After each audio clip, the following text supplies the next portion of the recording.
तो नमस्कार दोस्तों, पिछले वीडियो पे हमने डिस्कस किया था कि अगर 23,000 को होल्ड करता है तो अच्छी खासी रैली हो सकती है और वही रैली देखिए मार्केट में देखने को मिला। 23,000 को होल्ड किया।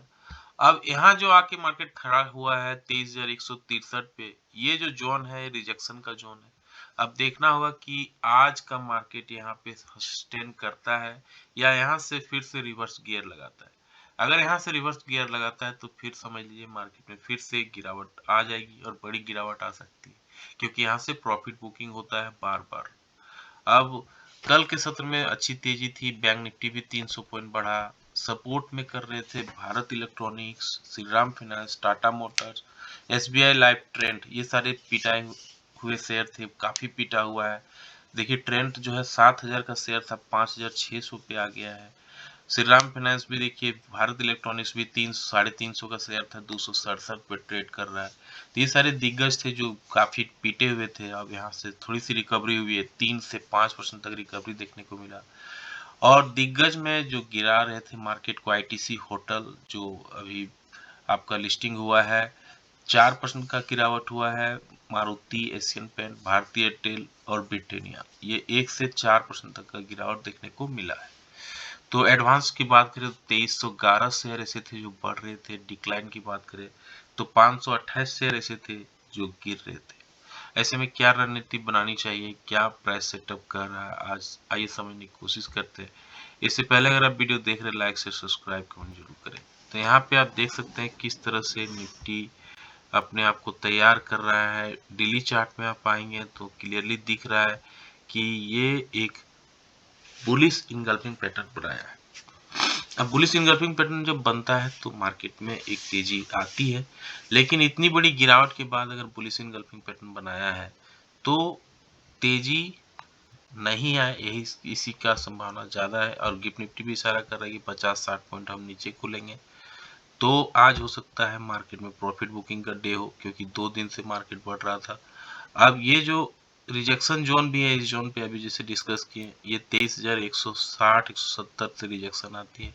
और अगर ये रिजेक्शन आती है तो बहुत बड़ी रिजेक्शन हो सकती है। और कल का जो लो था, अगर ये टूट जाता है, ये जो कल का लो था 22,980, यानी 23,000 के आसपास, अगर 23,000 पे सस्टेन करता है तब वेल एंड गुड, तब तो बहुत अच्छा है। लेकिन अगर 23,000 को सपोर्ट नहीं करेगा तो फिर ये गिरावट बढ़ सकती है, एक पैनिक सेलिंग फिर से आ सकता है मार्केट में।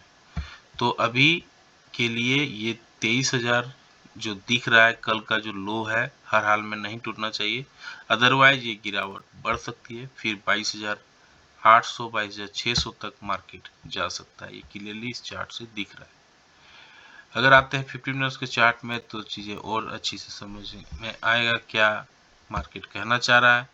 तो यहाँ पे फिबोनाची रिट्रेसमेंट का यूज करते हैं। फिबोनाची रिट्रेसमेंट से हमें कुछ चीज़ें समझ में आएंगी कि क्या लेवल्स हैं, वो लेवल्स हमें दिखने को मिलेगा। तो ये फिबोनाची रिट्रेसमेंट का लेवल, ये इसका हाई से हम लोग ये ड्रॉ करते हैं।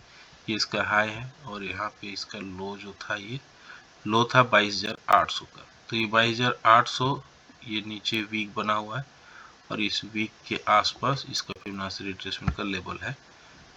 अब यहाँ पे आप क्लियरली दिख रहा है 23,163 और ये रिजेक्शन जोन क्लियरली दिख रहा है। फिबोनाची रिट्रेसमेंट का 61% है ये। तो ये रिजेक्शन जोन अगर पार कर लेता है, यहाँ सस्टेन करता है, तो बहुत अच्छी तेजी मार्केट में देखने को मिल सकती है। फिर ऊपर की ओर हम 23,280 की ओर मूव कर सकते हैं। लेकिन अगर ये नहीं यहाँ टिकता है, जिसका बार बार चांसेज है और मीडिया में भी इस तरह की चर्चा है कि यहाँ से रिजेक्शन बार बार होता है, तो 23,163 के ऊपर अगर पॉजिटिव कैंडल बनाती है किसी भी रीजन से 50 मिनट्स के टाइम फ्रेम पे, उसके हाई को निकालती है, तो अपसाइड का मूव फिर रैली कर सकता है। फिर वो 23,280 की ओर मार्केट मूव कर सकता है इजीली। और उसको भी अगर पार करता है तो बड़ी रैली फिर ऊपर की ओर 23,350 की ओर मूव कर सकते हैं। अच्छा, एक बड़ी बात यह है कि बजट 1 फरवरी को होने वाली है और इसके लिए भी एक बजट रैली भी देखने को मिल सकता है मार्केट में इस रीजन से। तो ये अपसाइड के लिए 23,280 23,350 का मूव है जो क्लियरली दिख सकता है। अगर नेगेटिव कैंडल बन जाती है 15 मिनट्स के टाइम फ्रेम पे, नेगेटिव कैंडल का लो टूट जाता है, तो पहला जो गिरावट रहेगा, गिरावट के और मार्केट जो मूव करेगा, वो पहला पड़ाव रहेगा इसका 23,109 का। यहाँ पे ये सपोर्ट लेने की कोशिश करेगा और अगर इसको भी तोड़ता है तो गिरावट जो इसका लो है, डे लो 23,000, जैसा अभी वीडियो की स्टार्टिंग में डिस्कस कर रहे थे, ये 23,000 की ओर मूव करेगा और अगर 23,000 को भी तोड़ देता है तो बड़ी गिरावट हो सकती है। इन केस ऑफ 75 पॉइंट का गैप अप या गैप डाउन होती है तो आधे घंटे कैंडल के हाई, आधे घंटे कैंडल के लो को मार्क करना है, फिर जिस दिशा में मार्केट मूव करेगा उस हिसाब पे ट्रेड लेना है, अच्छा रिसीवर्ड बैठ सकता है। अब आते हैं निफ्टी बैंक पे। निफ्टी बैंक में भी सेम कंडीशन पे देखिए, यहाँ पर भी बुलिश इनगल्फिंग पैटर्न बना है। निफ्टी बैंक में एक चीज है कि निफ्टी से ज्यादा रिकवरी हो रही है, हालांकि ये गिरा भी ज्यादा था, 49,165 पे आके क्लोजिंग हुआ है और ये जो लेवल है ये दिखा रहा है 49,000 पे ये खड़ा हुआ आके, और इसका लो जो था ये लो है 48,100। 48,100 हर हाल में नहीं टूटना चाहिए इसका लो। अगर इसका लो टूटता है कल का डे लो तो फिर ये गिरावट बढ़ सकती है और बड़ी गिरावट आ सकती है निफ्टी बैंक में। अच्छा, निफ्टी बैंक में एक खराबी है कि अगर ये गिरता है तो 1,000 पॉइंट तुरंत गिर भी जाता है और अगर बढ़ता है तो रैली भी अच्छी खासी होती है। तो यहाँ पे देखना होगा कि इसका लो नहीं टूटे। अगर ये लो टूटता है तो नीचे की ओर ये मूव कर सकता है 48,770 की ओर और इसको भी अगर तोड़ता है तो बड़ी गिरावट हो सकती है। फिर प्रीवियस डे का जो लो है वो है 48,141, उसकी ओर फिर ये मूव कर सकता है मार्केट।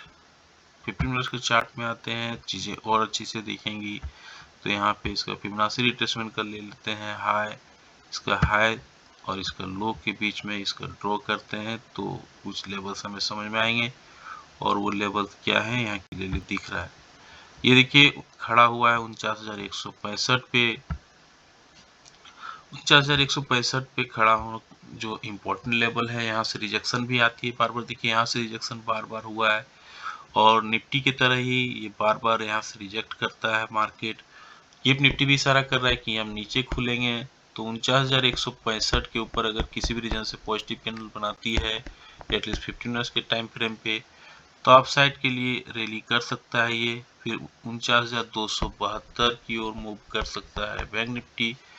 और जैसा कि डिस्कस किए कि बजट 1 फरवरी को है तो अगर कुछ अच्छा अनाउंसमेंट होती है या फिर मार्केट में ऐसा कुछ हवा चलता है तो अपसाइड के लिए 49,650 की ओर भी मूव कर सकता है। लेकिन अगर नेगेटिव कैंडल बनता है 15 मिनट्स के टाइम फ्रेम पे और उसके लो को तोड़ता है तो नीचे सपोर्ट लेने के लिए, क्योंकि यहाँ से रिजेक्शन जोन भी है, बार बार रिजेक्ट भी इस मार्केट यहीं से होता है, तो 48,975 पहला पड़ाव रहेगा और अगर इस पड़ाव को भी पार कर लेता है, इसको भी तोड़ देता है, इस यहाँ पे सस्टेन नहीं करता है तो इसका जो लो है 48,775 इधर मूव कर सकता है मार्केट बैंक निफ्टी।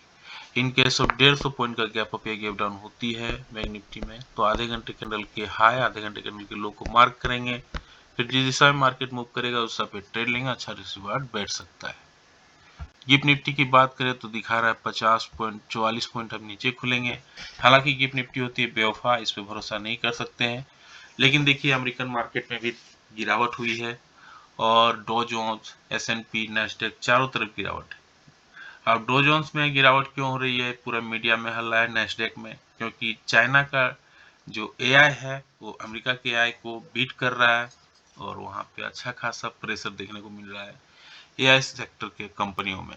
एनवीडिया का शेयर काफी गिरा और वहां से थोड़ी रिकवरी हुई थी, लेकिन देखना होगा ये रिकवरी सस्टेन करता है कि नहीं। अब देखेंगे पीसीआर पे तो ये 1.027 पे आ गया है, 0.5 पे था इंडिया भिक्स, लेकिन बढ़ गया है 18 पे आके खड़ा है।